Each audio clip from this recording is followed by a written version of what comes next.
दोस्तों, स्वागत है आपका अपने YouTube channel e learning with Durgesh.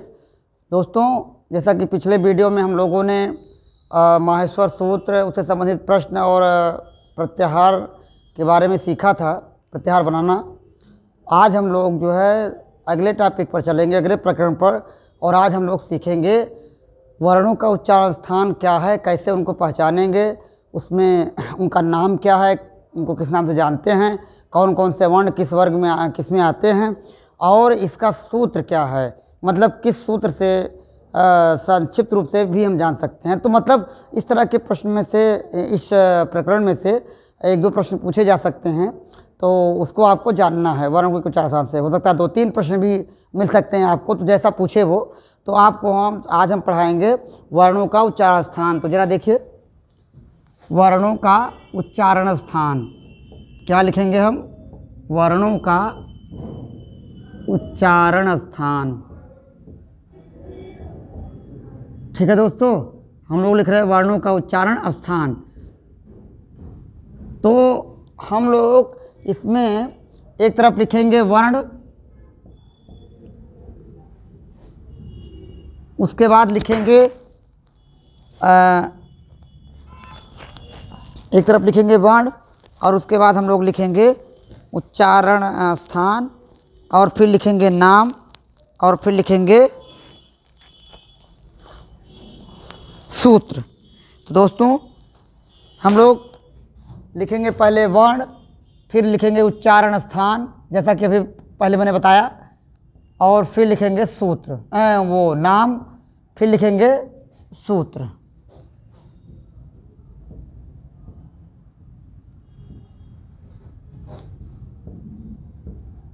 तो इन 4 भागों में बांट करके हम देखेंगे कि क्या क्या कौन सा वर्ण है। तो वर्ण में जैसा कि हम लोग लिखते हैं दोस्तों, पहले वर्ण में लिखते हैं हम लोग, क्या क्या वर्ण आते हैं ज़रा उसको देखिए। जैसे हम लोग लिखते हैं यहाँ पर आ, आप जानते हैं ये स्वर हैं, ठीक है। उसके बाद है आपका क वर्ग, क्या है दोस्तों? क वर्ग, ह और विसर्ग। विसर्ग दोस्तों इस रूप में होता है, इसमें लगता है, लेकिन हालांकि विसर्ग हम लिख दे रहे हैं, लेकिन जान लीजिए कि जो ऊपर बिंदी नीचे बिंदी ये जो है विसर्ग है। क्या है दोस्तों? यही विसर्ग है, ये विसर्ग है। तो अ क वर्ग, ह और विसर्ग, इन सब का उच्चारण स्थान हम लोग लिखेंगे। क्या लिखेंगे हम लोग दोस्तों? यहाँ लिखेंगे कंठ, क्योंकि ये सारे जो है कंठ से बोले जाते हैं। अभी मैं लिख दे रहा हूँ, उसके बाद फिर कंठ से कैसे बोले जाते हैं। आप अगर अ बोलिए, आ बोलिए, क ख ग घ, ये सबको अगर बोलते हैं तो आप देखते हैं यहाँ से जैसे आवाज़ निकलती प्रतीत होती है, यहाँ पर लगता है कंठ से। ये कंठ, ये वाला हिस्सा कंठ है। और उसके आगे बढ़ते जो गड्ढे वाला भाग है वो तालु कहलाता है। उसके नीचे आप दांत की तरफ जब बढ़ते हैं तो दांत के ऊपरी हिस्सा जो दांत के ऊपर का होता है वो मूर्धा कहलाता है। और दांत वाले से जो स्पर्श करके बोला जाता है, जीवा हमारी करती है स्पर्श, वैसे स्थिति में हमारा दंत होता है। और फिर ओष्ठ पे आते हैं, आप जानते हैं ओष्ठ क्या है दांत के बाद। और फिर नासिका की बात है, नाक की। तो आप क्रम वाइज देखेंगे आप कैसे कि हम उच्चारण कर मतलब बताते हैं उच्चारण स्थान क्या है, और आपको बोल करके भी स्पष्ट करवा देते हैं। तो पहले हम लोग देखते हैं क्या है। कंठ से हो गया, इसका नाम है कंठ। क्या नाम है दोस्तों? कंठ। और फिर इसका सूत्र है अकुह विसर्जनीया नाम कंठ। क्या दोस्तों? अकुह विसर्जनीया नाम, अकुह विसर्जनीया नाम कंठ। ठीक है, इसका मतलब क्या हो गया दोस्तों कि अ क वर्ग, ह और विसर्ग, इसका उच्चारण स्थान है कंठ। और इसका नाम जो होता है इसको कंठ वर्ण के नाम से जाना जाता है। और जब सूत्र आता है तो देखिए इस सूत्र में आ गया अकुह, मतलब अ के लिए हो गया, कु का वर्ग के लिए हो गया, ह और विसर्ग, इन सभी का मतलब होता है कंठ से। ठीक है दोस्तों, अब जब हम आगे, तो दोस्तों आगे हम देखेंगे अगला वर्ण में जैसे स्वर का ई लेते हैं, यानी ई, यहाँ लिखेंगे ई, उसके बाद आपका आता है य, श, च वर्ग। ठीक है दोस्तों, तो मतलब इनका उच्चारण अगर देखेंगे, इसका उच्चारण स्थान अगर आप जानेंगे तो क्या होगा, इसका उच्चारण स्थान होगा तालु। क्या होगा दोस्तों, तालु होगा। हमने बताया था ना कि तालु जो होता है, जब कंठ से आप आगे बढ़ते हो तो जो गड्ढे वाला भाग है वो तालु कहलाता है। आप अपने मुख में स्पर्श करके या अनुभव करके समझ सकते हो। हमने तरीका बता दिया आपको, कौन सा भाग जो गड्ढे वाला भाग है वो तालु है। तो ऐसा बताएगा कि ई य स च वर्ग, इन सबका उच्चारण स्थान होता है तालु, और इनको हम कहते हैं तालव्य। क्या कहते हैं दोस्तों, तालव्य कहते हैं। तालव्य मतलब होता है ताल से बोले जाने वाले वर्ण। इसके बाद है इसका जो सूत्र है, इसका सूत्र क्या लिखेंगे भाई, सूत्र भी जाना जरूरी है। इसको लिखेंगे इचु यसा नाम तालु। क्या लिखेंगे, इचु यसा नाम तालु। तो इसको स्पष्ट लिखने के लिए ऐसा करना पड़ेगा, इचु यसा नाम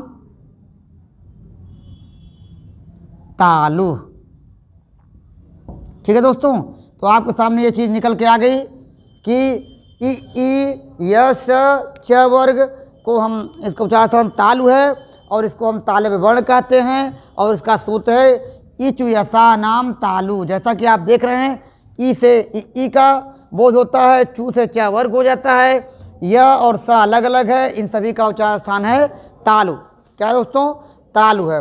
और जब आगे हम लोग बढ़ते हैं तो तालु के बाद बात आती है मूर्धा की। क्या बात आती है बालकों, छात्रों, मूर्धा की। तो लिखेंगे री र मूर्धन्य स ट वर्ग। देख रहे हैं, मतलब हमने लिखा री र मूर्धन्य स ट वर्ग, इन सब का उच्चारण स्थान होता है दोस्तों मूर्धा। और मूर्धा लिखते कैसे, जरा सा आप लोग ध्यान से देखिएगा। हम मूर्धा दो प्रकार से लिख रहे हैं, पेपर में जिस तरह का आएगा उसी को आप चुनेंगे। यहाँ वहाँ पर सही और गलत की बात नहीं करता है, वहाँ पर कभी कभी इस तरह का देता है या कभी जो अगला मूर्धा। तो सही क्या है आपको हम बता देते हैं, सही जो होता है वो ये होता है, ठीक है। और दूसरा जो होता है ये होता है। तो चाहे इस तरह मूर्धा लिखा आ जाए, चाहे इस तरह मूर्धा लिखा जाए, आप लोग उसको मूर्धा समझेंगे। और इसका हम कहते क्या हैं, इसका नाम क्या है, मूर्धन्य। देखिए हम लोग लिखते हैं मूर्धन्य, दो तरीके से इसमें भी लिखेंगे जानने के लिए आपको कि पता नहीं कौन सा आ जाए, किस तरह लिखा आ जाए। तो यहाँ लिखेंगे मूर्धन्य, ठीक है। अब इसका सूत्र क्या होता है ये भी जानिए। इसका सूत्र है ऋतु रसाणाम मूर्धा। ठीक है दोस्तों, इसको सूत्र के रूप में जानेंगे ऋतु रसाणाम मूर्धा। यानी री की बात हो गई, टू से ट वर्ग हो गया, र से र, और स से जो स मूर्धन स है उससे मूर्धन स की बात आ गई। तो सारा सूत्र में भी शामिल हो गया। यही चीज़ जो यहाँ है यही यहाँ पर दिया गया है अलग से। तो मतलब आप चाहे इससे समझे, इससे समझे या इससे समझे, उच्चारण स्थान आप सबका या नाम भी आराम से समझ सकते हैं। जैसे मान लीजिए पेपर में पूछ दिया कंठ वर्ण है, क्या दोस्तों, कंठ वर्ण है। तो कंठ वर्ण में आप यहाँ देखते हैं आ का वर्ग, ह और विसर्ग, इनमें से कोई भी आएगा, आप उसको आराम से बता सकते हैं कि इनमें से कोई भी जो भी अक्षर आता है आप कंठ वर्ण में रख सकते हैं। या अगर पूछ दिया आ का उच्चारण स्थान या क वर्ग का या ह का या विसर्ग का या आ का, किसी का भी, मतलब अकूबर से जन्म कंठा से, अगर मतलब इस तरह के जो वर्ण आते हैं, अगर इनका उच्चारण स्थान पूछ देता है तो आप क्या बताएंगे, आप ये बताएंगे कि ये तो इनका उच्चारण स्थान कंठ होगा। ये बात को समझ रहे दोस्तों ना, इस बात को आप अच्छी तरह समझिए। अब जैसे मान लीजिए इस तरह प्रश्न दे दिया कि तालव्य वर्ण कौन कौन से हैं, आपको बताया गया कि इचु ऐसा नाम तालु, ठीक है। तो बताया गया इचे स्वरम तालु, यानी ई य स और च वर्ग के जो वर्ण आते हैं वो तालु से मतलब बोले जाते हैं। तो तालव्य वर्णों की श्रेणी में आएगा आपका ई य स च वर्ग, ठीक है। अगर ऐसा पूछ दे कि ई का या उ आपका य का या स का या च वर्ग में कोई अच्छा ज आ जाए या झ आ जाए या च जो भी आ जाए, इसका अगर उच्चारण स्थान पूछ देता है तो आप आराम से बता सकते हैं कैसे कि ये तालु का है, इसका उच्चारण स्थान तालु है, ठीक है। और आपको अगर पूछ लिया कि मूर्धन्य वर्ण कौन कौन से हैं या मूर्धन्य वर्ण इनमें से है, अगर आपको पता है कि री + मूर्धा यानी री है, र है, आपका मूर्धन्य स है, ट वर्ग का कोई अक्षर ट ठ ड ढ जो भी है, अगर इसमें से कोई आता है तो आप तुरंत पकड़ लेंगे, अरे यार मूर्धन्य वर्ण तो यही है। क्योंकि अगर आप इसको जान रहे हैं, अच्छी तरह समझ लिए हैं, तो आप उनको आसानी से पकड़ सकते हैं। ठीक है दोस्तों, अब आगे हम लोग बढ़ते हैं। अगर आगे बढ़ते हैं तो आता है आपका लिरी ल स, यही आता है लिरी ल स और त वर्ग। ठीक दोस्तों, अगर इनका उच्चारण स्थान देखा जाए तो आप उच्चरित करके भी देख सकते हैं। इसका उच्चारण स्थान दंत से होता है, इसका उच्चारण स्थान क्या है, दंत है। ठीक है दोस्तों, जैसे अगर आपको त बोलना हुआ, त बोलेंगे त, तो आपकी जीवा जो है दंत को स्पर्श करती है। अगर आप बोलते हैं ल लिरी, ठीक है, आप बोलते हैं थ द ध, कुछ भी बोलते हैं आप इस तरह का, जैसे जो सूत्र में भी आपको मिलेगा। तो मतलब कहने का कि यह जो बताया जा रहा है ये सिर्फ सिद्धांत ही नहीं है, ये प्रयोग भी है, यानी प्रायोगिक भी है।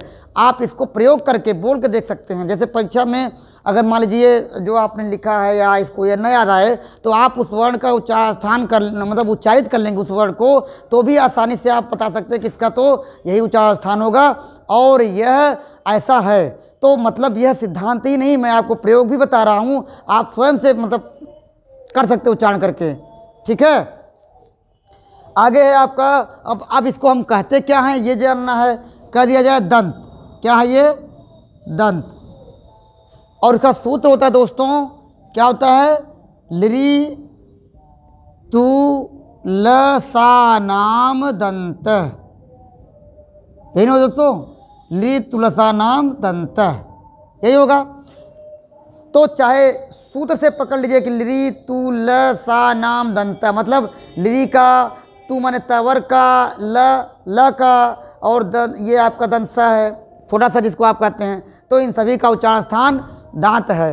क्या है उसका उच्चारण स्थान, दंत है। ठीक है, तो आगे बढ़ेंगे इसी क्रम में। अगर इसी क्रम में हम आगे बढ़ते हैं तो आता है आपका उ, क्या आता है दोस्तों, उ, उसके बाद प वर्ग आता है। ठीक है दोस्तों, और एक चीज़ और आती है जो नई चीज़ है आपके लिए मानेंगे, उपध्यमानी। क्या है दोस्तों, उपध्यमानी। ठीक, उपध्यमानी के बारे में भी हम बाद में आपको बताएंगे, या तो यही से मैं बताते हैं आपको, लेकिन सूत्र लिख करके बताते हैं। इसका उच्चारण स्थान है उपवर्ग, उपध्यमानी, इन सब का उच्चारण स्थान होता है दोस्तों ओष्ठ। क्या होता है, ओष्ठ।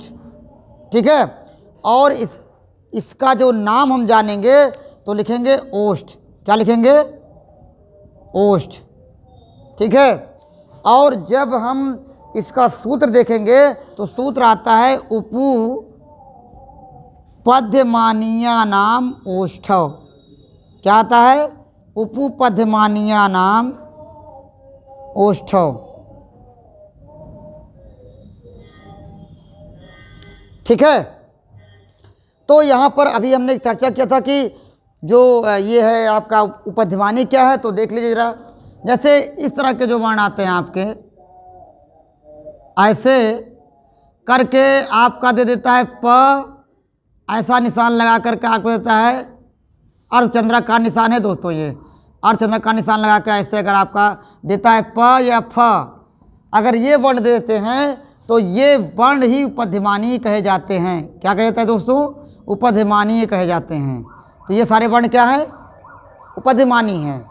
ठीक, तो हमने बताया आपको उपवर्ग, उपध्यमानी, ये इन वर्णों का उच्चारण स्थान ओष्ठ है। अगर जैसे प कहना चाहे दोस्तों, प को अगर आप ओठ पकड़ के अगर कहना चाहेंगे तो क्या कह सकते हैं, नहीं, ओठ जब मिलेगा तभी आप प कह सकते हैं, फ कह सकते हैं। ब देखिए कैसे मैं बता रहा हूँ आपको, ब कहने में ओष्ठ मिल रहा है कि नहीं।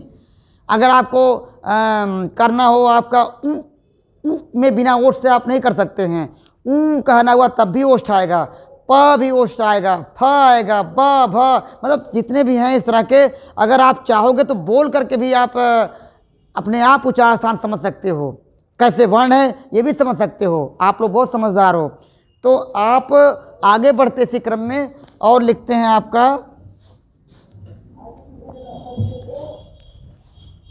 क्या लिखेंगे, इया, अंगा, अड़ा, न, म। देखें दोस्तों, इसके बाद है अनुस्वार, उसके बाद है आपका अनुनासिक। ये अलग अलग चीज़ें हैं, ये अनुस्वार है देखिए और ये अनुनासिक है। तो इया, अंगा, अड़ा, न, म, अनुस्वार, अनुनासिक, इन सभी का उच्चारण स्थान होता है मित्रों नासिका। क्या होता है, नासिका। ठीक है, नासिका मतलब कुछ लोगों को शायद न पता हो नासिका क्या है, तो जान लीजिए नासिका मतलब नाक होती है। और ये सभी जो वर्ण है ये नासिक के वर्ण हैं। इनको हम क्या कहते हैं, नासिक कहते हैं या अनुनासिक कहते हैं। क्या कहते हैं दोस्तों, नासिक कहते हैं या अनुनासिक कहते हैं। ठीक है, और इनका जो सूत्र होता है वो होता है आपका इयम गणनमु, इयम अंगणनमु, अनुनासिके, नासिको वा। देख रहे हैं हमने सूत्र क्या लिखा है, इयम अंगणनमु अनुनासिके नासिको वा। यहाँ पर देख लीजिए हमने ये कहा है कि या तो ये अनुनासिक हो सकते हैं या नासिक के हो सकते हैं। इसी को हमने अनुनासिके नासिको वा से दिखाया है। वा का मतलब होता है अथवा, चाहे आप अनुनासिक कहें या नासिक कहें, इसीलिए लिखा गया है। ठीक है दोस्तों, आगे आगे जब हम बढ़ते हैं, अच्छा आप चाहो तो उसको देख भी सकते हो। जैसे अंगा, अंगा कहते हो तो नाक में आवाज़ जाती है, इया कहते हो तो नाक में आवाज़ जाती है। और ये स्पेशली नाक से ही, अगर नाक नहीं हो तो ये वर्ण अच्छी तरह नहीं बोले जा सकते। जैसा कि आप लोग देखे होंगे कि ऐसे कुछ ऐसे व्यक्ति मिलते होंगे आपको, या और कुछ लोग मिलते होंगे जो अगर नासिका से कोई प्रॉब्लम है या कुछ और दिक्कत है तो वह जो है नासिका वाले जितने भी वर्ण हैं उनको नहीं सही से बोल पाते या सभी को नासिका में बोलते। तो ये विकृतियाँ होती हैं, आप लोग शिक्षण सिद्धांत में पढ़े होंगे। तो अब जैसे इया बोला जाए, अंगा बोला जाए, अणा, न, म, सारे अनुनासिक यानी नासिका से आवाज़ आती है, तो इसको आप अनुनासिक वर्ण मान सकते हैं। और आप दोस्तों ये भी जान लो कि यह अनुनासिक भी हैं और हर वर्ग के 5वें अक्षर भी हैं। तो आप जान लीजिए, अगर मान लीजिए प्रश्न पत्र में आता है कि अंगा, इया, अड़ा हैं और पेपर में विकल्प में देता है अनुनासिक वर्ण, दूसरा देता है आपका दंत वर्ण या कुछ और देता है, तो आप चुनेंगे अनुनासिक वर्ण। लेकिन अगर पूछ दे कि न का उच्चारण स्थान है और पेपर में न को अनुनासिक नहीं दिया है, दे दिया है आपका दंत नासिका। अब आपको बता दें कि आप जानते त वर्ग जो होता है वो दंत का होता है, तो दंत हो गया त, थ, द, ध, न आगे आया। तो जो न आया वो नासिका अलग से तो मतलब विशेषता उसकी नासिका में है, वो अलग से नासिक वर्ण तो है। लेकिन यह साथ साथ ये भी है कि दांत की भी आवश्यकता इसमें पड़ती है, लेकिन कम पड़ती है। और नासिक वर्ण इससे नासिका की ज़्यादा आवश्यकता पड़ती है, इसलिए नासिक में उसको रख दिया गया अनुनासिक वर्ण में। लेकिन अगर प्रश्न पत्र में दंत नासिका विकल्प में है, नासिका या नासिक विकल्प में नहीं है, तो आप जो है जब उच्चारण स्थान की बात पूछेगी तो नासिका नहीं रहने पर दंत नासिका चुनेंगे। और अगर नासिक वर्ण नहीं है तो आप दंत अनुनासिक करके या दंत नासिका करके जो भी रहेगा विकल्प में चुन लेंगे। कहने का मतलब उस वर्ग से संबंधित अगर बात है वह भी चुन सकते हैं नासिका के मिलाकर के नासिका को।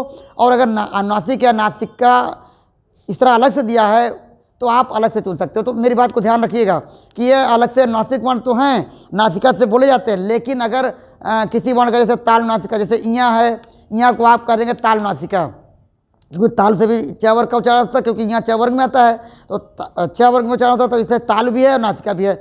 तो अगर इया के लिए आया कि नासिक वर्ण नहीं है या नासिका से नहीं उच्चरित होता है, अगर ताल नासिका करके है, ताल नासिका करके है तो भी आप लोग चुन सकते हैं।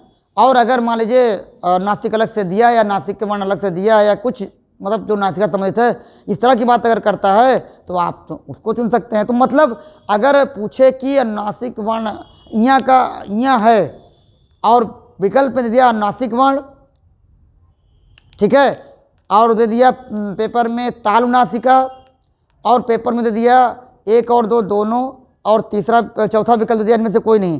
तो ऐसी स्थिति में आप उसको एक दो दोनों का विकल्प चुन सकते हैं, वो गलत नहीं होगा। लेकिन अगर पेपर में दिया है अनुनासिक वर्ण, दूसरा दिया है तालुनासिका, तीसरा दिया है ऊष्म वर्ण और चौथा दिया इनमें से कोई नहीं, तब दोस्तों ऐसी स्थिति में आप जो है उसका स्पेशली जो विशेष है उस पर नासिक पर जाएंगे, नासिका पर, तो आप लिखेंगे अनुनासिक वर्ण। तब वहाँ नासिक चुनेंगे क्योंकि तालनासिका छोड़ देंगे, क्योंकि अनुनासिक पहले है, तालनासिका बाद में है।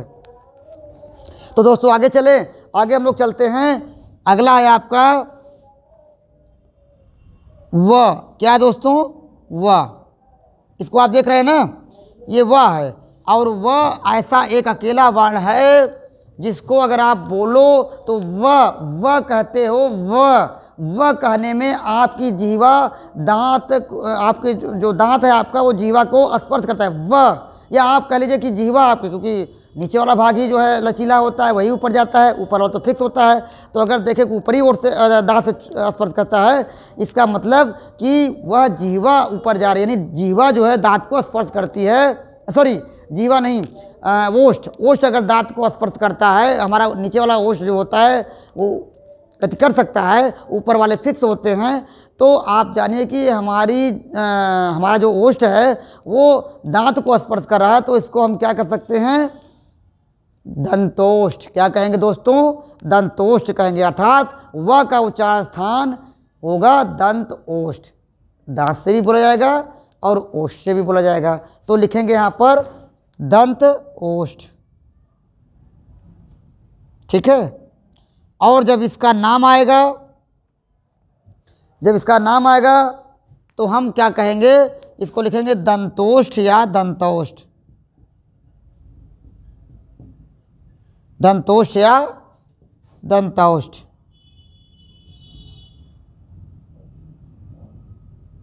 ठीक है। और अगर इसको सूत्र के रूप में जाना जाएगा तो लिखा जाएगा वकारस्य दंतौष्ठ। क्या लिखा जाएगा दोस्तों? वकारस्य दंतौष्ठ, ठीक है। तो दंतौष्ठ को दंतौष्ठ के नाम से जानेंगे और इसको लिखेंगे वकारस्य दंतौष्ठ, ठीक है। अब हम आगे बढ़ते हैं। आता है आपका ए ऐ। क्या था दोस्तों? ए ऐ।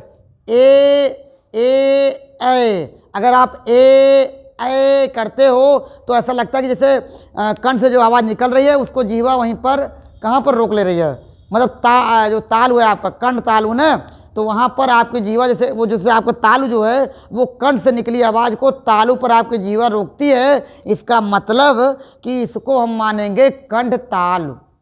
इसका उच्चारण स्थान क्या मानेंगे? कंठ तालु। आप स्वयं से बोल के देख लीजिए ए, तो आपको महसूस होगा कि मतलब आपकी जीवा तालु को ऊपर, तालु की तरफ जा रही है और जो कंठ से आवाज़ निकली है वह जो है वहीं पर रोक ले रही है। तो ऐसी स्थिति में हम इसको वर्ण क्या कहेंगे? इसका उच्चारण स्थान क्या मानेंगे? कंठ तालु। आप प्रयोग करके देखिएगा, जो भी फीडबैक होगा अपना दीजिएगा। क्या जो हमने बताया क्या प्रयोग करने पर सही उतरा या नहीं उतरा, अपनी राय जो भी होगा भेज दीजिएगा चैनल पर।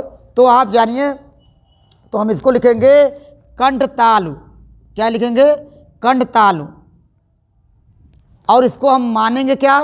कंठ तालव्य मानेंगे। क्या मानेंगे? कंठ तालव्य मानेंगे, ठीक है। यानी इसका नाम अगर पूछे कंठ तालव्य वर्ण कौन है, आप कहेंगे वह। और जब सूत्र की बात आती है दोस्तों, तो सूत्र में इसको लिखेंगे ए दैतो कंठ तालु। क्या लिखेंगे? ए दैतो कंठ तालु, ठीक है दोस्तों। ये दैतो कंठ तालु को मतलब ए आए किससे हैं? तालु से हैं। और अब बात आती है दोस्तों, एक और वर्ण बचा है आपका, और वो है क्या? ओ औ, मतलब दो वर्ण हैं, ओ औ, ठीक है। अगर ओ औ की बात देखते हैं तो पहली बात तो ओ औ बोल लीजिए, ओ औ, ओ औ। ओ आपका ओष्ठ काम कर रहा है, कंठ से आवाज़ आ रही है, ओष्ठ आपको वहीं पर करता है, रोकता है उसको। औ तो इसमें सहायता कंठ की ली गई है और मतलब ओष्ठ की, मतलब मेन काम दोनों ने मिलकर किया। ओ आओ दोनों की बराबर मात्रा में सहायता ली गई तो इसको हम कहेंगे कंठोष्ठ, यानी इसका उच्चारण कंठ और ओठ से होगा, ओष्ठ से। तो आप इसको क्या बोलेंगे दोस्तों? कंठ ओष्ठ।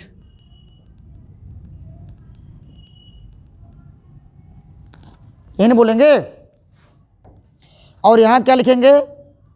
इसका नाम लिखेंगे कंठोष्ठ या कंठोष्ठ।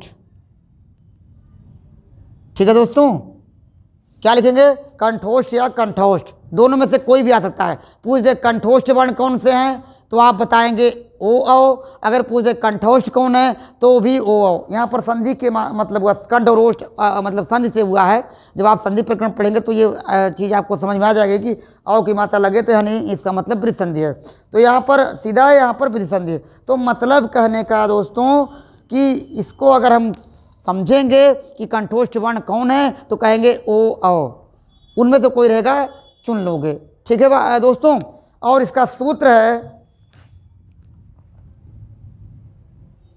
उदयतो उदयतो उदयतो कंठ ओष्ठ, यानी कंठोष्ठ कह सकते हैं, कंठोष्ठ। क्या लिखें दोस्तों? उदयतो कंठोष्ठ। उदयतो माने ओ और औ का कही गई उदयतो भी लिखा रहता है तो उसमें आपको भ्रमित होने की आवश्यकता नहीं है। आपको तो मेन मतलब ये है कि ओ औ, ये उदयतो से ओ औ आपका मिल गया है। या अगर उदयतो भी लिखा गया है कहीं पर तो आप जो है वो औ ही उसको मानेंगे।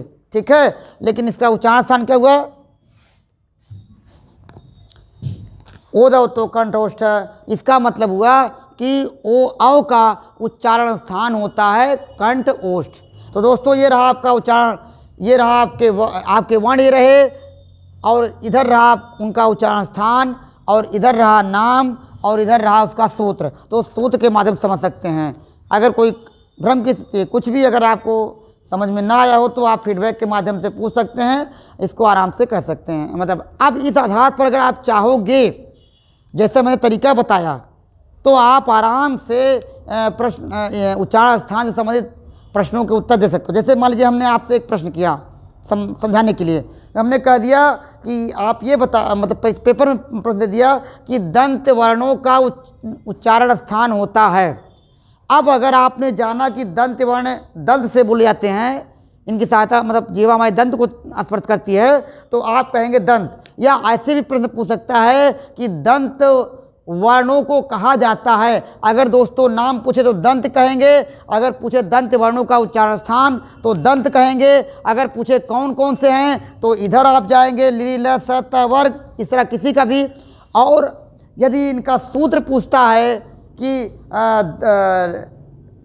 लिरि तुलसा नाम दंत, मतलब लिरि तुलसा नाम दंत से कौन से वर्ण हैं, ऐसा भी पूछ सकता है, तब भी आप जानेंगे लिरि ल स त वर्ग के अक्षर। समझ रहे हैं? और अगर पूछता है कि ओष्ठ वर्ण कौन है तो आप कहेंगे वर्ण पर जाएंगे उ पावर के और उपद्यमानी, इनमें से कोई भी अगर आता है वो ओष्ठ वर्ण का मतलब ओष्ठ वर्ण होता है। अगर पूछे ओष्ठ वर्णों का उच्चारण स्थान क्या है तब आप ओष्ठ बताओगे। क्या बताओगे दोस्तों?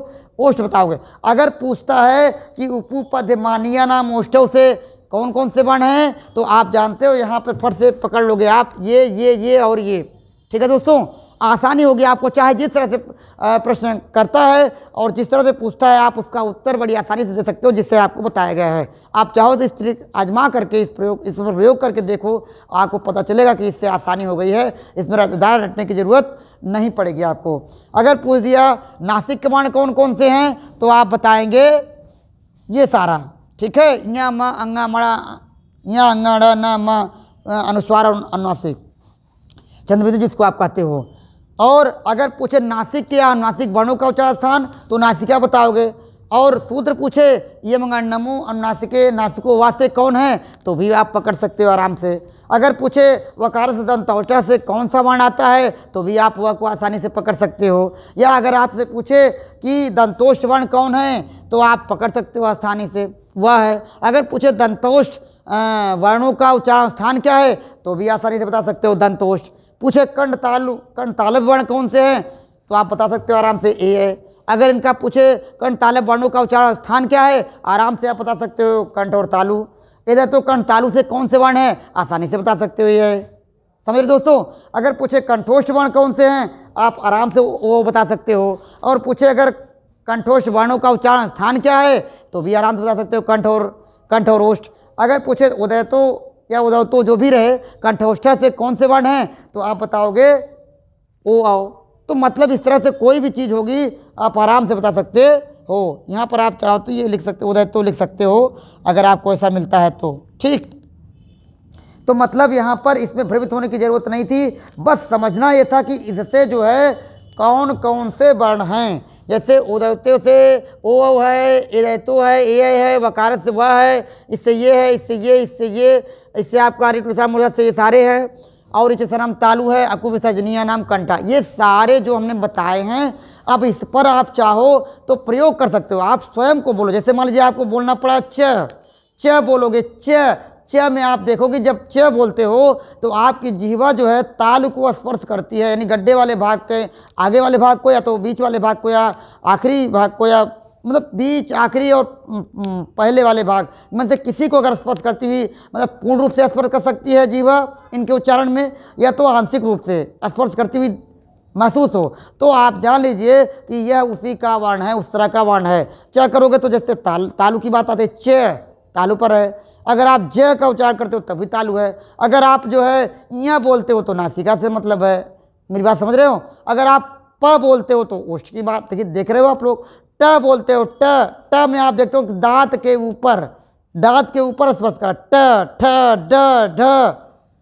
और अगर आप श बोलते हो, जो श, तो श जब मूर्धा पे स्पर्श करता है तो मूर्धन्य सा कहलाता है, जब तालु को स्पर्श करता है तो तालव्य सा कहलाता है, और जब दंत को स्पर्श करता है दंत सा कहलाता है। इसी को लोग तालव्य सा को बड़ा सा, मूर्धन्य सा को मझला सा, या कुछ लोग तो ख बोलते हैं, इतना गलत बोलते हैं कि मतलब ख होता है, ये गलत बात है। मूर्धन्य श है तो वो श है, स तीन होते हैं, तालव्य स, मूर्धन्य स और दंत स। और जब दास मतलब स बोलते हो, दांत पे स्पर्श करता है तो दंत सा होता है। तो इसलिए जान लीजिए आप लोग कि स तीन है, तालव्य श जिसको बड़ा सा बोलते हो आप, मूर्धन्य श और दंत स।